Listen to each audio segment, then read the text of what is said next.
Walking down 2nd Avenue, Arthur Gammet decided it was a fine day, truly a spring day, not too cold but fresh and invigorating. An ideal day to sign insurance contracts, he told himself. At the corner of 9th Street, he stepped off the curb and disappeared. "Did you see that?" asked the butcher's assistant. Both of them were standing in the doorway of the butcher shop, idly watching people go by. "What do you mean, see what?" grunted the fat, red-faced butcher. "That little guy in the coat, he disappeared." "He just turned down 9th, the butcher muttered. "So what?" The butcher's assistant hadn't seen Arthur turn onto 9th or cross 2nd. He had seen him simply vanish. But what was the point of arguing? Tell the boss, "You're wrong," and then what? Maybe the guy in the coat really had turned onto 9th. Where else could he have gone? However, Arthur Gammet was no longer in New York. He had vanished without a trace. Somewhere else entirely, maybe not even on Earth. A being that called itself Nelsevul stared into a pentagon drawn on the floor. Inside that pentagon, something had appeared that was definitely not what Nelsevul had planned. He glared furiously at this something, and he had good reason to be upset. For years he had searched out magical formulas, experimented with herbs and elixirs, studied the best grimoires of magic and witchcraft. Everything he had learned, he had poured into this one titanic effort. And what did he get? The wrong demon. Of course, mishaps can happen. Take the severed hand from a corpse, for example. There was always the possibility that the body had belonged to a suicide, and how can you trust even the most reputable corpse dealers? Or perhaps one of the lines that made up the sides of the pentagon had been drawn just a tiny bit crooked. That sort of thing was very important. Or maybe the words of the incantation had been pronounced out of order. One wrong note, and everything is ruined. One way or another, what was done was done.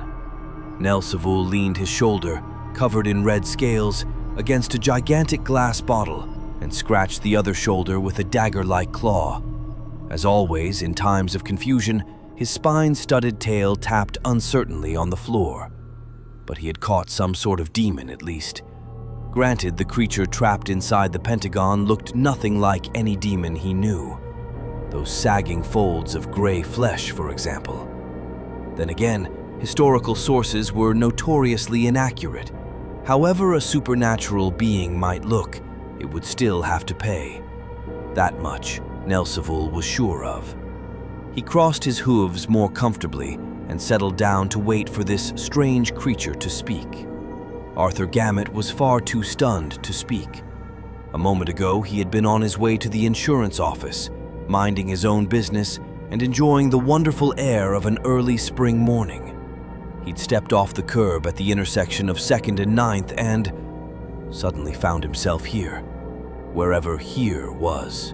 Swaying slightly, he peered into the thick fog that filled the room and made out a huge, crouching monster covered in red scales. Beside it towered something like a gigantic bottle, a transparent structure a good 3 meters high. The creature had a tail bristling with spikes, which it was now using to scratch its head, and little piggish eyes that stared straight at Arthur. He tried to back away quickly, but managed only a single step. Then he noticed he was standing inside a figure drawn in chalk, and that for some unknown reason, he couldn't step over the white lines. "Well now," the red horror remarked at last, breaking the silence. "This time I've got you." It actually spoke entirely different words, sounds Arthur had never heard before in his life. And yet somehow, he understood exactly what it meant. It wasn't telepathy. It was more like his mind was automatically, effortlessly translating from the creature's language. "To tell you the truth, I'm a little disappointed," Nelsevul continued, not getting any reply from the demon trapped in the pentagon. "All the legends say demons are terrifying creatures 5 meters tall, winged, with tiny heads, and a hole in the chest that sprays cold water." Arthur pulled off his coat. It fell in a shapeless, clammy heap at his feet. A vague thought flitted through his head that spraying cold water actually sounded like a pretty good idea. The room felt like a blast furnace. His gray tweed suit had turned into a damp, crumpled mess of fabric and sweat. Along with that thought came a strange sort of acceptance of the red monster, of the chalk lines he couldn't cross, of the overheated room, acceptance of absolutely everything. He'd noticed, reading books and magazines or watching movies, that whenever a character ends up in some impossible situation, they always say something like, "Somebody pinch me, this can't be real," or, "Oh God, I must be dreaming or drunk or insane." Arthur had no intention of uttering such obvious nonsense. For one, he was sure the giant red creature wouldn't appreciate the line. For another, he knew perfectly well he was not asleep, not drunk, and not insane. He didn't have the right words for it, but he understood. A dream was one thing, and what he was seeing now was something completely different. "I don't recall legends mentioning the ability to peel off your own skin," Nelsevul muttered thoughtfully, staring at the coat lying at Arthur's feet. "Interesting. This is a mistake," Arthur said firmly. His experience as an insurance agent was finally paying off. He was used to dealing with all sorts of people and sorting out the most tangled situations. Clearly, this creature had tried to summon a demon. Through no real fault of its own, it had snagged Arthur Gammet instead, and now labored under the impression that Arthur was a demon. The misunderstanding needed to be cleared up as quickly as possible.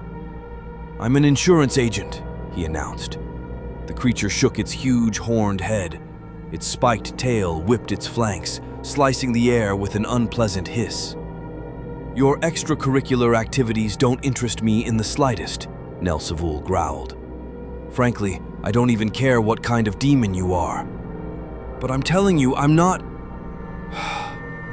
"You're not getting out of this," Nelsevul roared, stomping right up to the edge of the Pentagon and glaring at Arthur with blazing eyes.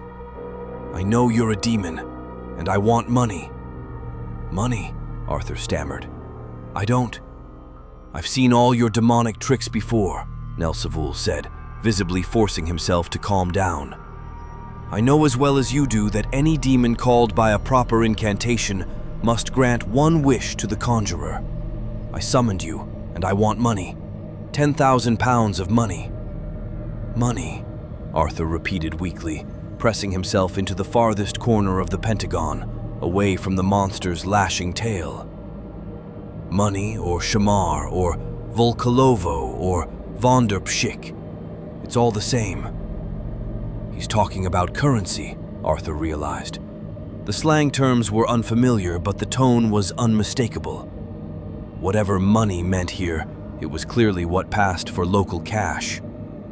10,000 pounds is not that much," Nelsevul went on with a sly grin. "At least not for you. You should be grateful I'm not one of those idiots who beg for immortality." Arthur was suddenly very grateful. "And what if I refuse?" he asked. "In that case," Nelsevul replied, and the smile slid off his face, replaced by a grimace, "I'll have to cast you into this bottle." Arthur glanced at the huge greenish glass giant towering over Nelsevul. It was wide at the base and narrowed steadily toward the top. If the creature managed to stuff him inside, he would never squeeze back out through that narrow neck again. And there was no doubt in his mind that the creature was more than capable of stuffing him in. "Come now," Nelsevul said, the sly grin returning, even wider than before. "There's no sense in playing the hero. What are 10,000 pounds of good old vonderpshik to you? They'll make me happy, and for you it's just a wave of your hand." He fell silent, and his smile shifted into something almost pleading. "You know," he added quietly, "I've spent a lot of time on this. Read piles of books, burned through a mountain of shamar." His tail suddenly smacked the floor like a bullet ricocheting off stone. "Don't you dare try to trick me," he bellowed. Arthur discovered that the magic of the chalk lines extended at least up to his own height. He carefully leaned his weight against an invisible wall of force, and when he was sure it would hold him, settled against it as comfortably as he could. 10,000 pounds of money, he thought. So, this thing was a sorcerer from God knows where, maybe even another planet. It had tried, with its incantations, to summon a demon who could fulfill any wish, and had ended up with him, Arthur Gammet. Now it wanted something from him, and was threatening him with a bottle if he refused. None of this made the slightest sense, but Arthur suspected consistency was not a key character trait among sorcerers. "I'll try to get you the money," Arthur mumbled at last, feeling he had to say something. "But I'll need to go back for it to, the underworld. All that nonsense about snapping my fingers is out of fashion." "All right," the creature agreed, standing at the edge of the pentagon and eyeing Arthur greedily. "I'll trust you, but remember, I can summon you at any time. You're not going anywhere. You know that as well as I do, so don't even try. By the way, my name is Nelsevul." "Any relation to Beelzebub by chance?" Arthur asked. "That's my great-grandfather," Nelsevul replied, eyeing Arthur suspiciously. "He was in the military. Unfortunately, Nelsevul suddenly cut himself off mid-sentence and shot Arthur a venomous glare. "But of course, you demons know all this already. Be gone, and bring the money." Arthur Gammet vanished. He rematerialized on the corner of 2nd Avenue and 9th Street, in the exact spot where he had disappeared. His coat lay at his feet, and his clothes were soaked with sweat. He staggered. When Nelsevul had released him, he'd been leaning against the invisible wall, but caught his balance, grabbed his coat off the ground, and hurried home. Fortunately, there weren't many people around. 2 women with shopping bags gasped, then hurried away. Some well-dressed gentleman blinked 5 or 6 times, took a step toward Arthur as if about to ask something, then changed his mind and quickly walked toward 8th Street. The rest either didn't notice Arthur or couldn't be bothered to care. Back in his 2-room apartment, Arthur made a feeble attempt to forget what had happened, the way you forget a bad dream. That didn't work, so he began going through his options. He could get the money. That is, it wasn't impossible, if only he could figure out exactly what money was. Whatever Nelsevul considered valuable could be anything. Lead, for instance, or iron. But even then, living on a modest income, Arthur would go bankrupt trying to provide it. He could go to the police and end up in an asylum. Not good. He could refuse to get the money and spend the rest of his days in a bottle. Also not good. Which left only one option: wait until Nelsevul summoned him again and then find out what this money actually was. Who knows? Maybe it would turn out to be something cheap, like ordinary manure. Arthur could get that on his uncle's farm in New Jersey and let Nelsevul worry about transportation. Arthur called the office and reported that he was sick and would be absent for several days. Then he made himself a hearty breakfast in his tiny kitchen, quietly proud of his appetite. Not everyone can shovel down that much food with a bottle looming in their near future. He cleaned the place up and changed into swimming trunks. The clock read 4:30 p.m. Arthur stretched out on his bed and waited. Around 9:30, he disappeared. "Changed skin again, I see," Nelsevul remarked. "Where's the money?" Impatiently twitching his tail, he began pacing around the Pentagon. "It's not hidden behind my back, I can tell you that much," Arthur answered, turning so he could face Nelsevul again. "I need more information." He leaned casually against the invisible wall projected by the chalk lines. "And I need your promise that as soon as I bring you the money, you'll leave me alone." "Of course," Nelsevul agreed eagerly. "In any case, I have the right to make only one wish. Tell you what, I'll swear the great oath of Satan. That one is absolutely unbreakable." "Satan," Arthur repeated. "That was one of our earliest presidents," Nelsevul explained reverently. "My great-grandfather Beelzebub served under him. Sadly, Nelsevul stopped again, eyeing Arthur. "But you demons already know all about that." Nelsevul swore the great oath of Satan, and it was impressively dramatic. When he finished, the blue fog in the room shimmered with red edges, and the outline of the massive bottle swayed ominously in the dim light. Even in his more than lightweight outfit, Arthur was drenched in sweat. He wished, not for the first time, that he had been born a refrigeration demon. "There," Nelsevul declared, straightening to his full height in the middle of the room and wrapping his tail around his wrist. His eyes glowed with a strange fire, the reflected memory of past glory. "So, what kind of information do you need?" "Describe this money for me," Arthur said. "Well, it's heavy, not too hard. Lead, maybe?" Arthur suggested. "And yellow. Gold." Arthur murmured, carefully examining the bottle. "Does it ever come in gray by any chance? Or dark brown?" "No, it's always yellow, sometimes with a reddish tint. Definitely gold." Arthur looked thoughtfully at the scaly creature striding impatiently back and forth. 10,000 pounds of gold. That would cost. No, best not to dwell on that. Unthinkable. "I'll need some time," Arthur said at last. 60 or 70 years, say. "Let's agree on this. I'll contact you as soon as—" Nelsevul cut him off with a burst of laughter so explosive that Arthur flinched. Apparently, he'd struck what was left of the creature's sense of humor. Nelsevul wrapped his front legs around his knees and wheezed with mirth. 60 or 70 years, he roared, shaking with laughter so hard that the bottle rattled and even the sides of the pentagon seemed to tremble. "I'll give you 60 or 70 minutes, or it's the bottle for you." "Just a moment," Arthur said from the far corner of the pentagon. "I'll need a little—" Wait. A saving thought had just flashed through his mind. It was, without doubt, the best idea he'd ever had. And more importantly, it was his own idea. "I need the exact formula of the summoning spell you used to call me," Arthur said. "I have to verify it in the central office, make sure everything is in order." The creature flew into a rage and launched into a stream of curses.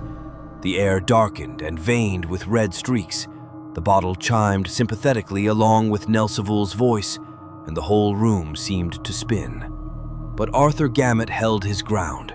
He patiently explained, 7 or 8 times, that throwing him into the bottle would be pointless. In that case, Nelsevul definitely wouldn't get his gold. All that was required was the formula, and of course there would be no— At last, Arthur got the spell. "And no tricks," Nelsevul thundered, pointing at the bottle with both hands and his tail. Arthur gave a weak nod and found himself back in his apartment. The next few days were spent racing around New York in a frenzy. Some of the ingredients for the magical formula were easy to find. A sprig of mistletoe from a florist, for example, or sulfur. Graveyard dirt and a left bat wing were harder, but the item that really stumped him was the hand severed from a murdered man. In the end, the poor guy managed to acquire one at a specialty shop that catered to medical students. The clerk assured him that the late owner of the hand had indeed died a violent death. Arthur suspected the man was just nodding along to please a strange customer with strange demands, but there was nothing he could do about it. Among the other ingredients, he also purchased a large glass bottle at a remarkably low price. City life did have its perks, Arthur reflected. In New York, there truly was nothing, absolutely nothing, that couldn't be bought for money. 3 days later, he had everything he needed, and at midnight on the 3rd night, he laid it all out on the floor of his apartment. The moon shone through the window in its 2nd phase. The formula hadn't specified any particular phase, so this would have to do. Everything seemed ready. Arthur drew a pentagon, lit candles, burned incense, and began chanting the words of the spell. If he followed the instructions from Nelsevul exactly, he might be able to trap him. His one and only wish would be that Nelsevul left him alone, now and forever. The plan seemed flawless. He invoked the incantation. Blue mist spread across the room, and soon Arthur saw something growing in the center of the pentagon. "Nelsevul, he cried. But it wasn't Nelsevul. By the time Arthur finished the spell, the creature inside the pentagon stood nearly 5 meters tall. It had to bend almost double to fit under the ceiling of Arthur's apartment. It was an absolutely terrifying being, winged, with a tiny head and a hole in its chest. Arthur Gammet had summoned the wrong demon. "What is the meaning of this?" the demon asked, puzzled, and a stream of cold water shot from the hole in his chest. The jet splashed against the invisible walls of the pentagon and cascaded down onto the floor. It must have been a reflex. In Arthur's room, the temperature was already pleasantly cool. "I want you to grant my single wish," Arthur said crisply. The demon was blue and incredibly skinny. Instead of full wings, he had stunted little appendages. Before answering, he slapped his bony chest twice with them. "I don't know who you are or how you managed to catch me," the demon said at last. "But I will say this, the trick is clever. Very clever." "Let's not waste time talking," Arthur replied, nerves fraying as he wondered when Nelsevul might decide to call him again. "I need 10,000 pounds of gold, also known as money or shamar or volkolovo or vonderpshik. Any minute now, he thought, I could be in that bottle. "Well," the refrigeration demon murmured, "you seem to be operating under the mistaken assumption that I'll give you 24 hours, Arthur cut in. "I'm not wealthy," said the refrigeration demon. "I'm just a small businessman. But if you granted me more time, I might... Or it's the bottle for you," Arthur finished. He pointed to the large bottle standing in the corner and immediately realized that there was no way a 5-meter demon would fit in it. "When I summon you next time, the bottle will be large enough," Arthur added quickly. "I didn't expect you to be quite so tall." "Back home, we've got legends about mysterious disappearances," the demon mused aloud. "So this is what happens. The underworld. Though I doubt anyone will believe me." "Bring the money," Arthur ordered. "Now go!" And the refrigeration demon vanished. Arthur Gammet knew he couldn't afford to delay more than a day. Maybe even that was too long. No one knew when Nelsevul would decide that time was up, nor what the red-scaled creature might do if disappointed a third time. By evening, Arthur realized he was clutching the steam heating pipe in a death grip. It wasn't as if it would protect him from sorcery.